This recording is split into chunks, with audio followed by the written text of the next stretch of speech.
So hey guys, let's see உங்கள் பர்சனோட current feelings என்ன அப்படின்னு பற்றி பார்க்கலாம்.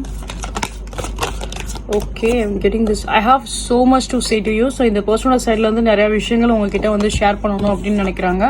ஐ want to make love to you. So இந்த பர்சன் டெஃபினட்டாக அவங்க கூட வந்து ஒரு குவாலிட்டியான ஒரு டைம் ஸ்பெண்ட் பண்ணணும் அப்படின்றது அவங்களோட ஒரு எண்ணமாக இருக்குது. ஸோ லைக் அந்த ஒரு லவ்விங் எனர்ஜி தான் ரொம்ப அதிகமாக இருக்குது. ஸோ அண்ட் அதே மாதிரி like the last message, my heart aches for you. So இந்த பர்சன் அகெயின் நீங்கள் இன்கேஸ் ஏதாவது ஒரு லாங் டிஸ்டன்ஸ் ரிலேஷன்ஷிப்பில் இருக்கீங்க, இல்லை சேம் கைண்ட் ஆஃப் பிளேசஸில் நீங்கள் இருந்தாலும் பட் ஏதோ ஒரு விதத்தில் நீங்கள் வந்து லைக் அந்த பர்சன் கூட நீங்கள் வந்து லைக் ஒரு செப்பரேஷனில் இருக்க மாதிரி அவங்க ஃபீல் பண்ணுறாங்க. I mean the distance, not a separation, டிஸ்டன்ஸில் இருக்க மாதிரி அவங்க ஃபீல் பண்ணுறாங்க.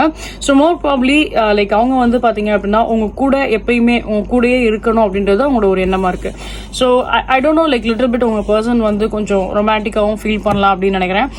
பிகாஸ் த எனர்ஜிஸ் எல்லாமே பார்க்கும்போது எனக்கு அப்படி தான் தெரியுது. அண்ட் ரொம்பவே ஒரு பாசிட்டிவான ஒரு லவ்விங் எனர்ஜிஸாகவும் இருக்குது.